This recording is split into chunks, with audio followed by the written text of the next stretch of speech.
Salut à toutes et à tous, c'est Seawed et aujourd'hui on se retrouve pour une nouvelle vidéo sur du Dracarion TCG avec cette fois-ci le premier des decks qu'on va se découvrir du coup, les starter decks Carthage, ici le tout premier. Donc écoutez, perdons pas plus de temps, ça a l'air d'être basé sur les vampires et les ambers, donc au moins ce sera déjà ça. Difficulté du coup c'est quoi? C'est une étoile sur 3 ou c'est 2 sur 3? Le trick je ne sais pas. Ça doit être certainement 1 sur 3 je pense. Mais écoutez, on verra bien. Le Royaume des Morts. Ce deck de démarrage permet tout de suite à un joueur de faire ses premières parties de Dracarion TCG. 70 cartes exclusives, donc techniquement il compte 70, mais dans le sens où c'est pas un exemplaire d'une carte 70. Enfin, c'est pas 70 cartes différentes, c'est il y a des playsets dedans. Je crois qu'un playset c'est 4, si je ne dis pas de bêtises concernant Dracarion. Utilisez la nécromancie pour relever vos hordes, vos hordes de squelettes, affaiblissez vos ennemis et invoquez un avatar de la mort elle-même pour remporter la bataille. Et bah écoutez, ma partie préférée elle est là. Perdons pas plus de temps messieurs dames, hop, voilà. Alors, ça va être le souci c'est des decks qui sont très bien refermés. On va faire le pont-levis. Voilà, si jamais vous ne voulez pas abîmer vos boîtes, vous faites le pont-levis. Ça marche tout le temps, voilà. Les strats de schlag, mais les strats qui marchent, hop. Allez, on est parti, voilà. Ça au moins là-dessus on peut pas dire, ça risquait pas de bouger dans la boîte, hein. C'était vraiment pile ce qu'il faut dedans. Contrairement à Sandland quand on avait découvert. Donc écoutez, on a du coup un playmat ici, playmat en papier verglacé, ce qui est une très très bonne qualité de papier, c'est déjà ça. Hop là voilà, bon l'artwork en lui-même il a l'air un peu pixel, ça c'est dommage. Est-ce que c'est fait pour 2 joueurs? Attends, j'ai l'impression que... Non, dommage. Mais par contre c'est bien fait, il y a les points ici pour le du coup, comment ça s'appelle? Pour les points de valeur, la value, je sais plus exactement comment c'est en français, la bannière, la cité, les manœuvres, le deck en lui-même, la défausse qui est là, oh c'est bien, ils ont mis une longue défausse, comme ça on peut mettre en déplié pour voir ce qui nous reste, et la ligne de front, la ligne de soutien, très bien. Alors au niveau des règles du jeu, jeu assez simple, c'est en gros vous choisissez une faction, vous avez une manœuvre, enfin un deck de manœuvre qui s'applique de cette faction, vous avez des cités, enfin une cité et une comment s'appelle j'ai oublié, une bannière, et les deux en fait vont vous dire vos stats de départ, combien vous piochez au début, etc. pour votre premier tour, et quelle carte vous mettez en jeu directement. Et le but du jeu c'est tout simple, pourquoi ils vous font démarrer avec des cartes en jeu, c'est que dès que vous n'avez plus de personnages en jeu, vous perdez la partie. Le but c'est vraiment c'est dans l'idée, c'est une guerre en mode on élimine les ressources guerrières de l'ennemi, ce qui est intéressant en vrai comme style de gameplay. J'ai aucun TCG qui me vienne là immédiatement. Si, bon, il y a des LCG genre Game of Thrones. J'ai plus le nom, celui qui est stylisé ambiance japonaise. Legend of the Five Rings. Qui, eux, je crois, ont justement la victoire militaire où il faut éliminer tous les personnages adverses, si je dis pas de bêtises, ou un certain nombre. Mais sinon, ouais, non, c'est assez nouveau comme style de jeu. Le Gwent, à la limite, c'est peut-être un petit peu style Gwent. C'est vrai que le Gwent, il y a le jeu qui doit sortir, j'ai pas d'infos, en tout cas je les vois pas passer, pas plus que ça. Hop, écoutez messieurs dames, on a nos 70 cartes à se découvrir ici, avec du coup Necros ici, fin de toute chose qui sera du coup une starter, let's go. On l'a en fois, alors on l'a en fois combien? On l'a en x4, donc on a bien des playsets en x4, let's go.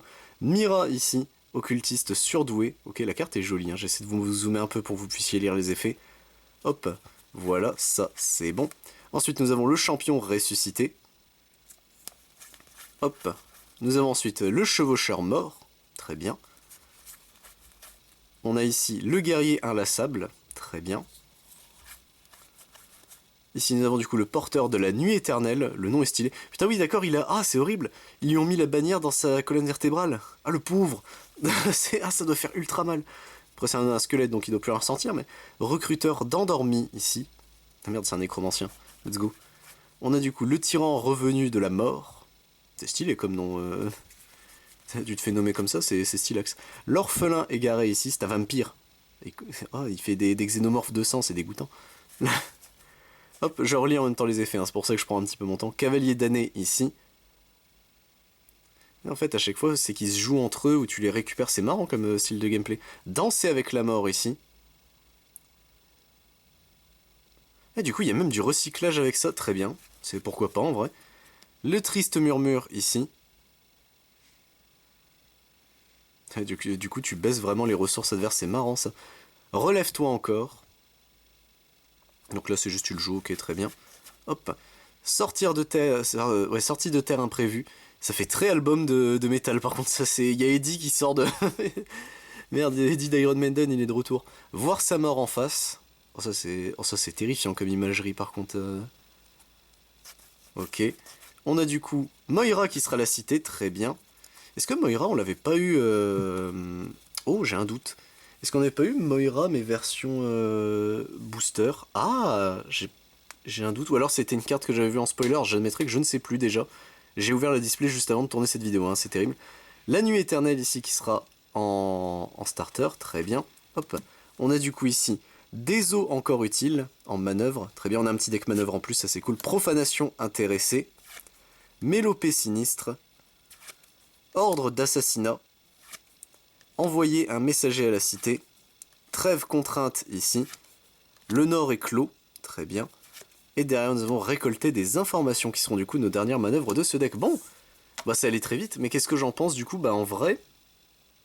Alors les manœuvres, ça c'est faut toujours les lire et je pense t'es beaucoup plus libre sur tes manœuvres qu'autre chose.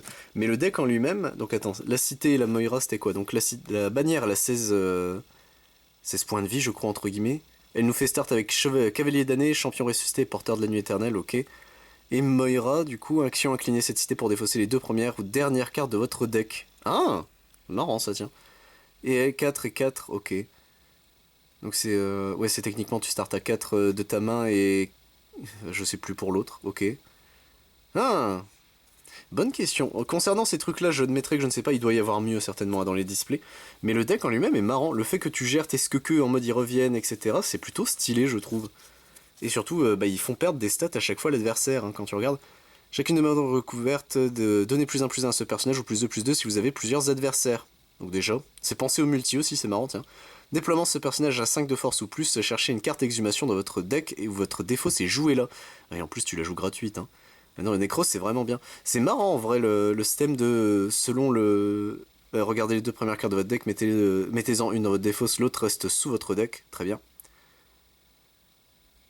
Oui, les deux dernières cartes, j'étais en mode attends, j'ai mal lu, mais... Mais non, c'est marrant, le deck a l'air fun. Faut voir la gueule des autres decks s'ils sont plus intéressants ou pas. Là, je vois ce qu'ils appellent de 1 étoile la difficulté. C'est en mode il faut que tu gères quand même tes ressources à te dire qu'est-ce que j'envoie au cimetière, qu'est-ce que je laisse partir, etc. Ça, à la limite, c'est intéressant de voir cette gestion-là. Mais non, ça a l'air marrant. Ça, du coup, ça met directement la mécanique de défausse dès le début du jeu, et ça c'est con, mais c'est bien. Parce que bah, les mécaniques de défausse, généralement, ça arrive pas tout de suite. Tu vois des bribes, mais c'est pas très exploité. Là, ça a l'air d'être quand même assez central dans la stratégie de Carthage. Donc non, pourquoi pas, je suis intéressé. C'est peut-être le deck qui me tente le plus. Je crois qu'il y a un deck démon aussi, donc ça, je vais le lire. Mais, mais les Skeke, ils partent bien, ils me plaisent visuellement en plus. Donc écoutez, ce sera déjà ça. Sur ce, messieurs, dames, j'espère vous retrouver pour d'autres vidéos sur du Dracarion TCG. Et de toute façon, il y en a, il nous reste encore les 4 autres decks à regarder. Mais si vous intéressez sur la chaîne, je ne fais pas que ça. Je fais également du Digimon, du Dragon Ball Super, du Final Fantasy, du Lorcana, du Magic the Gathering, du One Piece, du Pokémon, du Yu-Gi-Oh, Rush de ainsi que du Vanquille et du Vachette Swartz. C'était Siwen, messieurs, dames. A plus tout le monde.